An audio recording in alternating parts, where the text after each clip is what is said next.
Welcome to the coolest stuff on the planet.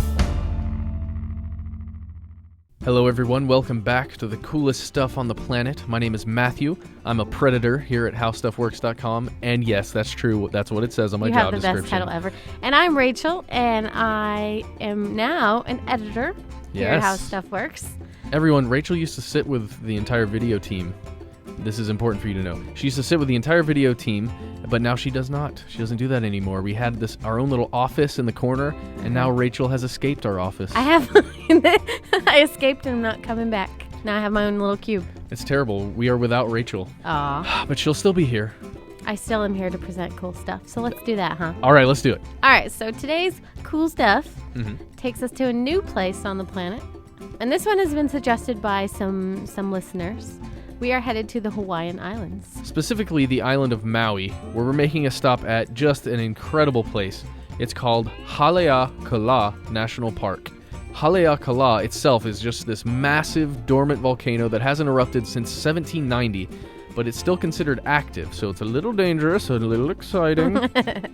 And by the way, disclaimer, Matt and I do not speak Hawaiian, so we will do our best to pronounce the name. So anyway, this big sleeping giant has a big old crater, which is pretty much the main attraction of the national park. Now, how big are we talking, Matt? Very large. Okay, so from rim to floor, the crater is about 3,000 feet or 910 meters deep. And in terms of a circumference, you could fit the entire island of Manhattan inside the crater. That's insane. So that might give you a better idea of just how big it really is. It's massive. The crater itself has just a reputation for being one of the most amazing places to catch a sunrise.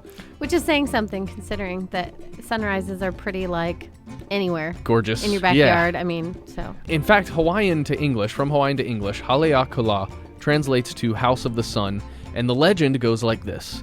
The demigod Maui, he's an infamous trickster god, and one day he trapped the sun in the crater of this volcano, and he made it promise to cruise across the sky above the volcano in a more slow manner. So there'd be more light, right? Yeah, exactly. So there's more light, or a longer amount of light. A longer day. Yeah, right above the volcano, but just above the volcano.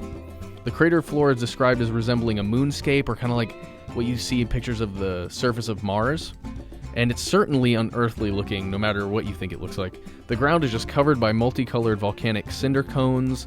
The way the reds and the browns combine, I definitely see the Mars comparison here, looking at these pictures. I think there are also lava flows, aren't there? Lava beds? Yeah, there's all kinds of the black rock, and just, again, it's the browns and the reds, the way they combine. I don't know. You have to check it out. Look at these pictures. It's crazy. It's really cool. So, I love this. There are a bunch of research facilities up there and observatories. And officially, I think it's called the Haleakala Observatories. But informally, it is called Science City. So, Rachel, have you heard of something called the Spectre of the Brocken, or sometimes called Broken Spectre? Yes, this is cool. So, let's say you're standing at the top of Haleakala, and there's some cloud cover around, and it's just now getting to where the sun is setting. Now, if you turn around so your back is facing towards the sun and take a picture of those clouds, if the conditions are right, you might see this strange halo-looking thing around what appears to be a shadowy figure. And my friends, that's your shadow. That's what this is called. It's when the sun, just if it's at the right angle and there's cloud cover, you actually see your shadow on the clouds with this halo around it. So in addition to all these things we've mentioned, the national park, this area, is also really great for hiking. Oh, yes. There are lots of trails. You can do some downhill biking if you are a brave soul. I don't know if I would be brave enough to try that down that crazy road. Bike down Mars. And also, not just sunrises, Matt. Sunsets are supposed to be nice here, too, and stargazing. Ooh, I can imagine. So if you want to check out the night sky, this is supposed to be a great place to do it. So how should we end it, Rachel? So let's end it on a quote, Matt, shall we? Okay. I don't know if we've done that before, but let's do that. So Mr. Mark Twain, famous American writer, had the pleasure of visiting the Hawaiian Islands and Haleakala. He saw sunrise there, and this is what he had to say about it. It was the sublimest spectacle I ever witnessed, and I think the memory of it will remain with me always, end quote. Very nice.